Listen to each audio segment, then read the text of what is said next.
ಎಲ್ಲರಿಗೂ ನಮಸ್ಕಾರ. Welcome to wishful ಅಡುಗೆ ಮನೆ. ನಾವಿವತ್ತು ಪಡವಲಕಾಯಿಂದ ಸೂಪರ್ ಆಗಿ ಸ್ನ್ಯಾಕ್ಸ್ ರೆಸಿಪಿನ ಮಾಡ್ತಾ ಇದ್ದೀವಿ. ನೋಡಿ ಎಷ್ಟು ದೊಡ್ಡದಿದೆ, ತುಂಬ ದೊಡ್ಡದಾಗಿದೆ ಇದು ಪಡವಲಕಾಯಿಂದ ಒಂದು ಹೊಸ ರೆಸಿಪಿ ಮಾಡೋಣ. ಪಲ್ಯ, ಸಾಂಬಾರು, ಕರಿ, ಗೊಜ್ಜು ತಿಂದು ಬೇಜಾರಾಗಿದ್ದರೆ ಇದೊಂದು ಹೆಲ್ದಿ ರೆಸಿಪಿನ ಮಾಡೋಣ. ಪಡವಲಕಾಯಿನ ಇವಾಗ ನಾನು ಕಟ್ ಮಾಡ್ಕೊತೀನಿ. ಫಸ್ಟ್ ಸ್ಟಾರ್ಟಿಂಗಲ್ಲಿ ಇದು ಮುಂದೆದೇನು ಭಾಗ ಇರುತ್ತೆ ಅದನ್ನು ತಕೊಂಡು ಬಿಡೋಣ. ಆಮೇಲೆ ಈ ಥರ ಸಣ್ಣ ಸಣ್ಣದಾಗಿ ಪೀಸುಗಳು ಮಾಡ್ಕೊಳ್ಳೋಣ. ಈ ಥರ ನಾವು ಈ ಥರ ಮಾಡ್ಕೊಳ್ಳೋದ್ರಿಂದ ಕಟ್ ಮಾಡಕ್ಕೆ ಕೂಡ ಈಸಿ ಆಗುತ್ತೆ. ತುಂಬ ದೊಡ್ಡದಿದೆ, ನನ್ನಷ್ಟು ಉದ್ದನೂ ಇದೆ ಅದು. ನೋಡಿ, ಇವಾಗ ಈ ಪಡವಲಕಾಯಿಂದ ಇದೊಂದು ಬಾಜುಕ್ ಸೈಡಕ್ಕೆ ಇಟ್ಬಿಟ್ಟು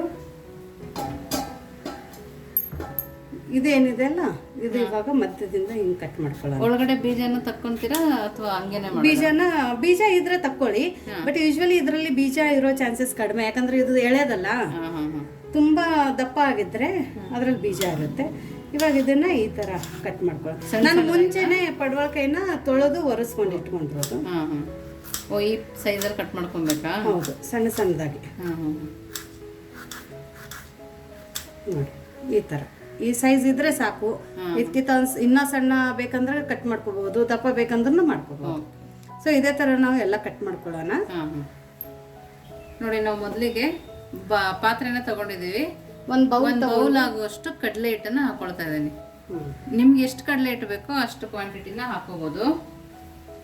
ಅದ್ರಲ್ಲಿ 1/4 ಕಪ್ ಆಗುವಷ್ಟು ಅಕ್ಕಿ ಹಿಟ್ಟನ್ನ ಸೇರಿಸ್ಕೊಳ್ತಾ ಇದ್ದೀನಿ. ಇವಾಗ ಇದ್ರ ಒಳಗಡೆ ನಾವು ಮಸಾಲೆನ ಹಾಕೊಳ್ಳೋಣ. ಮೊದಲಿಗೆ ಯಾವ ಮಸಾಲೆ ಹಾಕೊಳ್ಳೋದು? ಮೊದಲಿಗೆ ಕೆಂಪು ಖಾರದ ಪುಡಿ ಹಾಕೊಳ್ಳೋಣ. ಇಲ್ಲಿ ನಾನು ಖಾರ ನೋಡ್ಕೊಂಡು ಕೆಂಪು ಖಾರದ ಪುಡಿ ತಗೊಂಡಿರೋದು. ಅಷ್ಟೆಲ್ಲನ ಹಾಕೊಂಡ್ ಬಿಡೋಣ. ಅರ್ಶಿನದ ಪುಡಿ ಇಲ್ಲಿ ನಾನು 1 ಟೇಬಲ್ ಸ್ಪೂನ್ ಅಷ್ಟು ತಗೊಂಡಿರೋದು. ಧನಿಯಾ ಪೌಡರ್ 1 ಟೇಬಲ್ ಸ್ಪೂನ್ ಅಷ್ಟಿದೆ. ಜೀರಿಗೆ 2 ಟೇಬಲ್ ಸ್ಪೂನ್ ಇದೆ ಜೀರಿಗೆ. ಯಾಕಂದ್ರೆ ಜೀರಿಗೆ ಹಾಕೊಳ್ಳೋದ್ರಿಂದ ಒಳ್ಳೆ ಫ್ಲೇವರ್ ಬರುತ್ತೆ, ಟೇಸ್ಟ್ ಕೂಡ ತುಂಬಾ ಚೆನ್ನಾಗಿ ಕೊಡುತ್ತೆ. ಓಂಕಾಳು ತಗೊಂಡಿರೋದು, ಕ್ಯಾರಮ್ ಸೀಡ್, ಅದನ್ನು ಇಲ್ಲಿ ನಾನು 2 ಸ್ಪೂನ್ ಅಷ್ಟು ತಗೊಂಡಿದ್ದೀನಿ. ಆಮೇಲೆ ಇಲ್ಲಿ 4 ರಿಂದ 5 ಟೇಬಲ್ ಸ್ಪೂನ್ ಅಷ್ಟು ತಗೊಂಡಿರೋದು ಎಳ್ಳನ್ನ. ಇದನ್ನೆಲ್ಲಾನು ನಾವು ಮಿಕ್ಸ್ ಮಾಡ್ಕೋಬೇಕು. ಮಿಕ್ಸ್ ಮಾಡ್ಕೊಳ್ಳೋಕ್ಕಿಂತ ಮುಂಚೆ ಇದ್ರ ಒಳಗಡೆ ನಾವು ಉಪ್ಪು ಹಾಕೋಬೇಕು, ರುಚಿಗೆ ತಕ್ಕಷ್ಟು ಉಪ್ಪು. ತುಂಬ ಒಳ್ಳೆ ರೆಸಿಪಿ, ತುಂಬ ಹೆಲ್ದಿ ರೆಸಿಪಿ ಇದು. ಸೊ ನೋಡಿ, ರುಚಿಗೆ ತಕ್ಕಷ್ಟು ಉಪ್ಪನ್ನು ಹಾಕೊಳ್ಳೋಣ. ಉಪ್ಪು ನೋಡಿ ಹಾಕೊಳ್ಳಿ. ನೋಡಿ, ಇವಾಗ ಇದನ್ನೆಲ್ಲ ಮಿಕ್ಸ್ ಮಾಡ್ಕೊಬೇಕು. ಹೌದು, ಇವಾಗ ಇದಕ್ಕೆ ನೀರು ಹಾಕೊಂಡು ಕಲಿಸ್ಕೊಳ್ಳೋಣ. ಸೊ ನೋಡಿ, ಇವಾಗ ಇದಕ್ಕೆ ನಾವು ಸ್ವಲ್ಪ ಸ್ವಲ್ಪ ನೀರು ಹಾಕೊಂಡು ಕಲಿಸ್ಕೊಳ್ಳೋಣ. ನೋಡಿ, ಈ ಹದದಲ್ಲಿ ಕಲಸ್ಕೊಂಡ್ ಬಂದಿದ್ವಿ. ಈ ಹದನೇ ಇರಬೇಕು, ತುಂಬ ಗಟ್ಟಿನೂ ಇರಬಾರ್ದು, ತುಂಬ ಲೂಸು ಇರಬಾರ್ದು. ಸೊ ಇವಾಗ ಇದನ್ನ ಎತ್ತಿ ನಾವು ಪಕ್ಕಕ್ಕೆ ಇಡೋಣ. ನೋಡಿ, ಇವಾಗ ಈ ತರ ಕಟ್ ಮಾಡ್ಕೊ ಬಂದಿರೋ ಪಡವಲಕಾಯಿನ ಹಾಕೊಳ್ತಾ ಇದ್ದೀನಿ. ಎಲ್ಲಾನು ಪಡವಲಕಾಯಿನ ನಾವು ಸಣ್ಣದಾಗಿ ಕಟ್ ಮಾಡ್ಕೊಂಡಿದೀವಿ. ನೋಡಿ ಎಷ್ಟು ಉದ್ದ ಪಡವಲಕಾಯಿ ಇದೆ ಅಂದ್ರೆ ಅದ್ರ ಕ್ವಾಂಟಿಟಿ ನಿಮ್ಗೆ ಇಲ್ಲಿ ಬಾಂಡ್ಲಿಯಲ್ಲಿ ಕಾಣಿಸ್ತಾ ಇರ್ಬೋದು ಎಷ್ಟಿದೆ ಅಂತ. ಈ ತರ ಈರುಳ್ಳಿ ಕಟ್ ಮಾಡ್ಕೊಂಡಿರೋದು ಹಾಕೊಂಡಿದ್ದೀನಿ. ಒಂದು ದಪ್ಪ ಈರುಳ್ಳಿನ ಸಣ್ಣದಾಗಿ ಕಟ್ ಮಾಡಿ ಸೇರಿಸ್ಕೊಂಡಿದ್ದೀನಿ. ಸ್ವಲ್ಪ ಕೊತ್ತಂಬರಿ ಸೊಪ್ಪು ಹಾಕೊಳ್ಳೋಣ. ನೋಡಿ, 1 ಇಡಿ ಆಗುವಷ್ಟಿದೆ. ನಾವು ಆಗಳೇನು ಬೇಸನದು ಗ್ರೇವಿ ತರ ಮಾಡ್ಕೊಂಡಿದ್ವಲ್ಲ ಬ್ಯಾಟರ್, ಸೊ ಅದನ್ನ ಇವಾಗ ಇದ್ರ ಒಳಗಡೆ ಸೇರಿಸ್ಕೊಳ್ಳೋಣ. ನೋಡಿ, ಈ ಹದದಲ್ಲಿ ಇದೆಯಲ್ಲ, ನೋಡಿ ಅದನ್ನ ಇವಾಗ ಸೇರಿಸ್ಕೊಬೇಕು.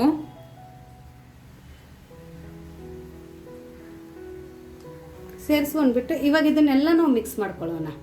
ನಾವು ಬಜ್ಜಿಗೆಲ್ಲ ಹೆಂಗ್ ಕಲಿಸ್ತೀವಲ್ಲ ಆ ಹದದಲ್ಲಿ ಕಲಿಸ್ಕೊಳ್ಳೋಣ. ಇನ್ನಾದ್ರೂ ನಾವು ಇದಕ್ಕೆ ಸೋಡಾ ಹಾಕಿಲ್ಲ. ಹೌದು, ಪಡವಲಕಾಯಿಂದ ಏನ್ ಬೆನಿಫಿಟ್ ಪ್ರತಿಭಾ?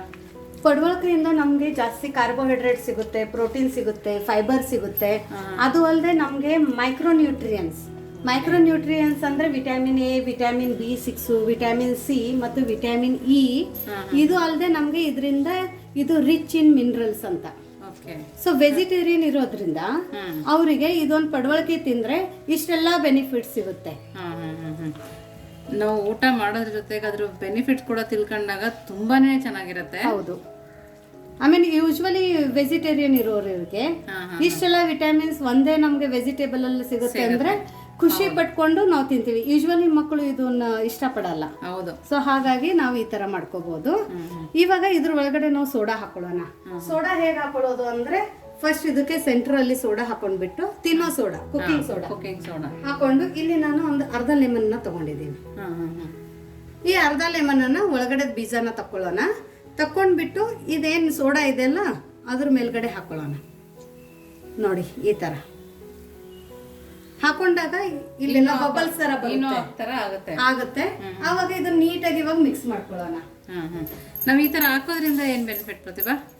ಒಂಥರ ಸ್ಪಾಂಜಿ ತರ ಆಗುತ್ತೆ, ಹೊರಗಡೆ ಕ್ರಿಸ್ಪಿ ಆಗುತ್ತೆ, ತುಂಬಾ ಚೆನ್ನಾಗಿ ಬರುತ್ತೆ. ಇವಾಗ ಮಾಡಿದಾಗ ನಾನು ನಿಮ್ಗೆ ಓಪನ್ ಮಾಡಿ ತೋರಿಸ್ತೀನಲ್ಲ, ಅವಾಗ ಗೊತ್ತಾಗುತ್ತೆ ಡಿಫ್ರೆನ್ಸ್ ಏನು ಅಂತ.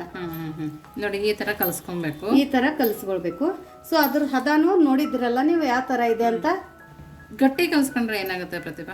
ಗಟ್ಟಿ ಕಲ್ಸ್ಕೊಂಡ್ರೆ ನಮ್ದು ಏನ್ ನಾವು ಬಜ್ಜಿ ಬೋಂಡ ಮಾಡ್ತೀವಲ್ಲ ತುಂಬಾ ಗಟ್ಟಿಯಾಗಿ ಬರುತ್ತೆ. ಒಳಗಡೆ ಒಂಥರ ಹಾಡ್ ತರ ಇರುತ್ತೆ, ತಿನ್ಬೇಕಾದ್ರೆ ಗಂಟ್ಲಲ್ಲಿ ಸಿಕ್ಕಾಕೊಂಡಾಗುತ್ತೆ. ಸೊ ಹಾಗಾಗಿ ನೋಡಿ ಈ ಹದ ಇದ್ರೆ ಸಾಕು. ನೋಡಿ ಜಾಸ್ತಿ ವೆಜಿಟೇಬಲ್ಸ್, ಕಡಲೆ ಹಿಟ್ಟು ಕಡಿಮೆ, ಅಕ್ಕಿ ಹಿಟ್ಟುನು ಕಡಿಮೆ, ಈ ತರ ಮೇಲ್ದಿನು. ಇಲ್ಲಿ ಇವಾಗ ಎಣ್ಣೆನ ಕಾಯೋಕ್ ಇಟ್ಕೊಂಡಿರೋದು. ಸೊ ಆ ಎಣ್ಣೆ ಒಳಗಡೆ ಇವಾಗ ಇದನ್ನ ಬಿಸಿದಾಗಿ ಬಜ್ಜಿ ಹಾಕೊಳ್ಳೋಣ. ಎಣ್ಣೆ ಕಾಯ್ದಿದೆ ಪ್ರತಿಭಾ? ಇವಾಗ ಚೆನ್ನಾಗಿ ಎಣ್ಣೆ ಕಾಯ್ದಿದೆ. ಇವಾಗ ನಾವೇನ್ ಕಲಿಸ್ಕೊಂಡು ಇಟ್ಟಿದ್ವಲ್ಲ ಈ ಹಿಟ್ಟು, ಸೊ ಇವಾಗ ಇದ್ರೊಳಗಡೆ ಬಿಸಿ ಬಜ್ಜಿ ಬಿಡೋಣ. ನೋಡಿ ಚೆನ್ನಾಗಿ ಕಾಯ್ದಿದೆ ಎಣ್ಣೆ.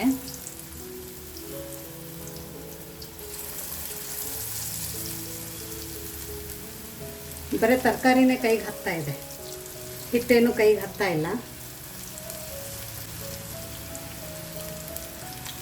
ನೀವು ಬೇಕಂದ್ರೆ ಆನಿಯನ್ ಇನ್ನೂ ಜಾಸ್ತಿ ಹಾಕೋಬಹುದು. ಬೇರೆ ತರಕಾರಿ ಯಾವ್ದಾದ್ರು? ಬೇರೆ ತರಕಾರಿ ನೀವು ಸಬ್ಬಿಸ್ಗೆ ಸೊಪ್ಪಿದ್ರೆ ಅದು ಕೂಡ ಅದನ್ನು ಹಾಕೋಬಹುದು. ಕ್ಯಾಪ್ಸಿಕಮ್ಮು, ಆಲೂಗಡ್ಡೆ. ನೋಡಿ ಎಷ್ಟು ಚೆನ್ನಾಗಿ ಊದ್ಕೊಂಡು ಬರ್ತಾ ಇದೆ. ಸೊ ನೋಡಿ ಎಣ್ಣೆ ಚೆನ್ನಾಗಿ ಕೈದ ಮೇಲೆ ಬಿಟ್ಟಿದ್ರೆ ಇಷ್ಟು ಚೆನ್ನಾಗಿ ಅಲ್ಲೇ ಊದ್ಕೊಂಡು ಬರುತ್ತೆ. ಆಮೇಲೆ ಇದು ಎಣ್ಣೆಲಿ ಬಿಟ್ಟ ನಂತರ ನಾವು 1 ನಿಮಿಷ ಕೈ ಆಡಿಸ್ಬಾರ್ದು, ಇದನ್ನ ಹಂಗೆ ಬಿಟ್ಬಿಡ್ಬೇಕು. ಸೊ ಈಗ ಮೇಲ್ಗಡೆ ಇದನ್ನ ಕಲರ್ ಚೇಂಜ್ ಆದಂಗೆ ಕಾಣುತ್ತಲ್ಲ, ಆವಾಗ ಒಂದು ಸ್ವಲ್ಪ ಇದನ್ನ ಟರ್ನ್ ಮಾಡ್ಕೊಳ್ಳೋಣ. ಕಲರ್ ಕೂಡ ಎಷ್ಟು ಚೆನ್ನಾಗಿ ಅನಿಸ್ತದೆ ನೋಡಿ. ಯಾರು ಹೇಳೋದೇ ಇಲ್ಲ ಇದು ಪಡವಲಕೆಯಿಂದ ಮಾಡಿದ್ದೀವಿ ಅಂತ. ಹೌದು, ಮಾಮೂಲಿ ಈರುಳ್ಳಿ ಬೋಂಡ ಅಂತ ಅನ್ಕೊಂತಾರೆ. ಹೌದು. ಸೊ ನೋಡಿ ಇವಾಗ ಕಲರ್ ಚೇಂಜ್ ಆಗಿದೆಯಲ್ಲ, ಅವಾಗ ಮತ್ತೆ ಇನ್ನೊಂದ್ಸರ್ತಿ ಟರ್ನ್ ಮಾಡ್ಕೊಳ್ಳೋಣ. ಟರ್ನ್ ಮಾಡಿಕೊಂಡು ನಿಮಗೆ ಯಾವ ಕಲರ್ಗೆ ಬೇಕೋ ಆ ಕಲರ್ಗೆ ತಕ್ಕೋಬಹುದು. ಸ್ವಲ್ಪನೂ ಎಣ್ಣೆ ಎಳೆದಿಲ್ಲ ಅಲ್ವಾ ಪ್ರತಿಭಾ? ಸ್ವಲ್ಪನೂ ಎಣ್ಣೆ ಎಳ್ಕೊಳ್ಳಲ್ಲ ಇದು. ನೀವು ಈ ಥರ ಪ್ರೊಸೆಸಲ್ಲಿ ಮಾಡಿದರೆ ಪ್ಯಾನಲ್ಲಿ ಎಣ್ಣೆ ಹೇಗಿದೆ ಅದೇ ಥರ ಉಳ್ಕೊಳ್ಳುತ್ತೆ. ಸೊ ನೀವು ಈ ಥರ ಈ ಹದದಲ್ಲಿ ಮಾಡಿದರೆ ಎಣ್ಣೆ ಎಳ್ಕೊಳ್ಳಲ್ಲ, ಕ್ರಿಸ್ಪಿನೂ ಇರುತ್ತೆ. 2-3 ಬಜ್ಜಿ ತಿನ್ನೋರು 1 ಪ್ಲೇಟ್ ಬಜ್ಜಿ ಖಾಲಿ ಮಾಡ್ತಾರೆ. ಕಿಟ್ಟಿ ಪಾರ್ಟಿಗಳಿಗೂ ಮಾಡ್ಕೋಬೋದು ಪ್ರತಿಭಾ? ಹೌದು, ಮನೇಲಿ ಏನಾದರೂ ಪಾರ್ಟಿ ಇದ್ದರೆ, ಹೊಸ ಮೆನು ಏನಾದರೂ ಮಾಡಬೇಕಂದ್ರೆ ಆವಾಗ ನೀವು ಈ ಥರ ಪಡವಲಕೆಯಿಂದ ಹೊಸ ರೆಸಿಪಿನ ಮಾಡಿ ಅವ್ರಿಗೆ ಸರ್ವ್ ಮಾಡಿ. ಆಮೇಲೆ ನೀವು ನನ್ನ ಕಮೆಂಟ್ ಮಾಡಿ ಹೇಳಿ ಅವ್ರು ಕೇಳ್ತಾರೋ ಇಲ್ಲೋ ಅಂತ. ಇದು ಎದರಿಂದ ಮಾಡಿದ್ದೀರ ಅಂತ ಗ್ಯಾರಂಟಿ ಕೇಳ್ತಾರೆ. ಹೌದು. ಸೊ ನೋಡಿ ಇವಾಗ ಇದು ರೆಡಿಶಲ್ಲಿ ಟರ್ನ್ ಆಗಿದೆ. ಇದನ್ನ ಇವಾಗ ನಾವು ತಕ್ಕೊಳ್ಳೋಣ. ಚೆನ್ನಾಗಿ ಬೆಂದಿದೆ ರೆಡಿಶಲ್ಲಿ. ನೋಡಿ ಕಲರು, ಆಮೇಲೆ ತುಂಬ ಕ್ರಿಸ್ಪಿ ಇದೆ. ಸ್ಪೂನಿಂದ ತೋರಿಸ್ಬೋದು ನಾ ಇಲ್ಲೇ ತೆಗೆದು, ಅಷ್ಟು ಕ್ರಿಸ್ಪಿ ಇದೆ.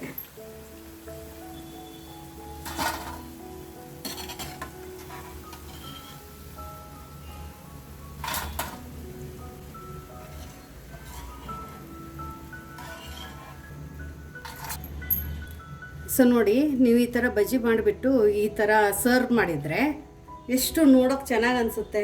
ಇದ್ರ ಜೊತೆ ನಾವು ಈ ಥರ ಮಾಡಿದರೆ ಕೆಚಪ್ಪು ಬೇಡ, ಏನೂ ಬೇಡ.